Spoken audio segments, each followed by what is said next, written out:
Hi y'all, Kraken Latte here. It's that time of the month again where we take a look at what we can buy with Trader's Tender. Mounts, pets, and mug galore because this is what's up with the trading post. Let's dig right into what we can buy with Trader's Tender and what this month's special 1000 point reward is. If you need some help on how all this works, stick around to the end. First on our list, we have the Celestial Steed. This glorious sparkle pony used to be a Blizzard shop mount, but was retired a while ago. Now it's back in action and can be bought here. It's pretty glorious, isn't it? Next, we have the Fury of the Fire Lord. This is a flail, and it's on fire! What's not to love? Look at that action. Since it's a one-hand mace, any class that can use that is good to go. Next up, we have a pet, Garlock. It's a little tiny ogre child. Isn't it adorable? Super love him. Gotta love him. He's so cute. And he's high res. His ogre ancestors would be proud. Next, we have the Ensemble Swashbuckling Buccaneers Slops. This is a cosmetic item that can be used by anyone because it's not specific to armor, and it's like a high-res version of some older stuff that we used to have, but with some different twists. This looks pretty great, and I'm definitely going to get this one. Next, we have the Shattered Void Spire. Ooh, this is a gloriously recolored item from previous content. It's so purple. Definitely going to get this one.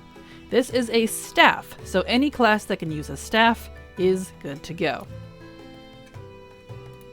Next, we have the Operative's Bandolier. This is a new item that we haven't had before that replaces the back piece. Instead of a cloak or a backpack, we have a bandolier, and it even has some vials on it. It comes in a different color with the Infiltrator's Bandolier, and that looks pretty great as well. Both of these are cosmetic and can be used by anyone since they're a generic back piece.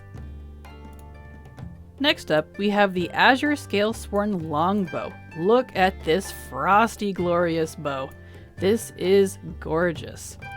This may be a recolor of something, I'm unsure, but either way, it's beautiful and even has dragon heads on it. I love the detail. With little runes, very nice, very nice. Big win on that one. Next, we have the Shard of Frozen Secrets. This gleaming frosty dagger is quite lovely. Possibly also another recolor of an older item, but either way, it's a dagger, so only dagger users can use this. Next, we have something new, the Ensemble Wanderer's Rosy Trappings. This is an ensemble of two pieces, the cloak and the scarf. That's right, we have a pink scarf that we can now transmog into. And it doesn't specify that it needs any armor type, so this can be used on any class. Wonderful! Now we have the Squire's Warhammer, a very simple but very nice up-resed version of older pieces of gear. You might recognize this.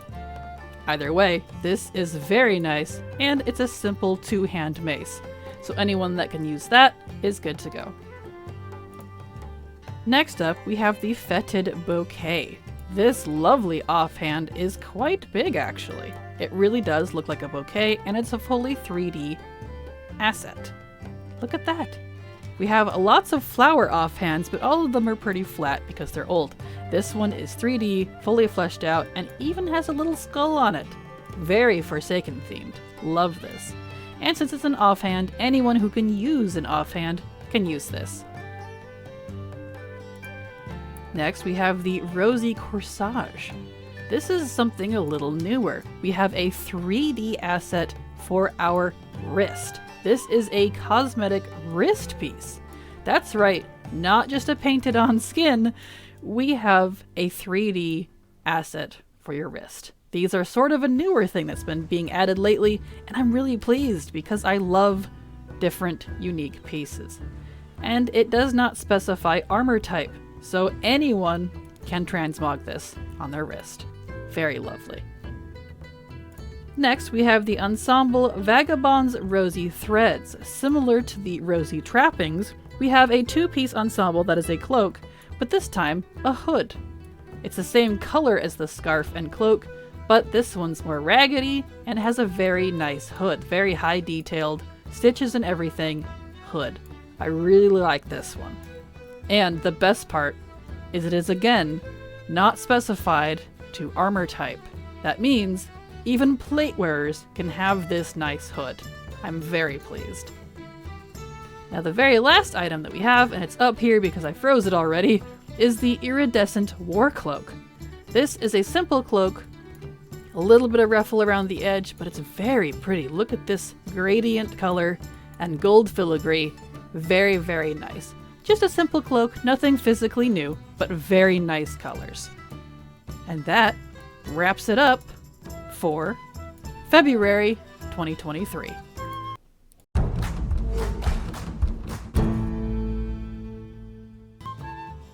If you're new to the trading post and want those goodies I just showcased, let's look at what to do.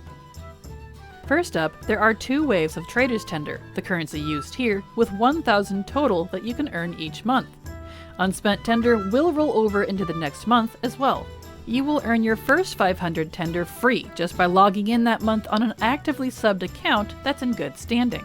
The second 500 comes from a myriad of activities that you complete, found in your Adventure Journal in the Traveler's Log tab. More on this in a moment. The trading post itself is located in the Mage District of Stormwind and the Valley of Strength in Orgrimmar. This is where you'll loot all of your currency from the nearby chest and view and purchase from the vendor. The trading post's inventory changes on the 1st of every month and will include a wide range of goodies both old and new. Previously retired mounts, recolors of transmog never put in game, and new items entirely are just some of the things we can see listed. Don't worry about missing out though. Items that rotate out of stock will eventually rotate back in, so there's no fear of missing out. In your journal, you'll see a progress bar that wants you to collect 1,000 points. This is both how you gain the other 500 Trader's Tender and earn that month's special reward for doing so. To get these points, you need to complete activities listed here in your journal over the course of the month. These activities have a wide range of variety for different forms of gameplay. Much of these will be things you're already doing, so if you prefer a passive approach, you can do so. There are also some more specific tasks you can do that change each month based on upcoming holidays and events. Either way, make sure to familiarize yourself with these activities on the off chance how you normally play will not earn you enough. This entire thing is also completely account-wide, meaning both progress on your points bar and progress on individual activities should count if you swap alts. Doing so could even benefit you, as there are some activities that could be done easier on those alts. The 50 dungeon bosses and 30 quests are an example of this. Most current expansion quests and world quests will count for the quest activity, and current expansion dungeons of any difficulty will count for the dungeon activity. But legacy quests and legacy dungeons will not count if you are max level. Lower level alts can help with these if you want to do those 2 activities specifically. Legacy raids, however, will count for the 25 raid boss activity because if you notice in the tooltip, it does not have a stipulation like the 50 dungeon bosses one does.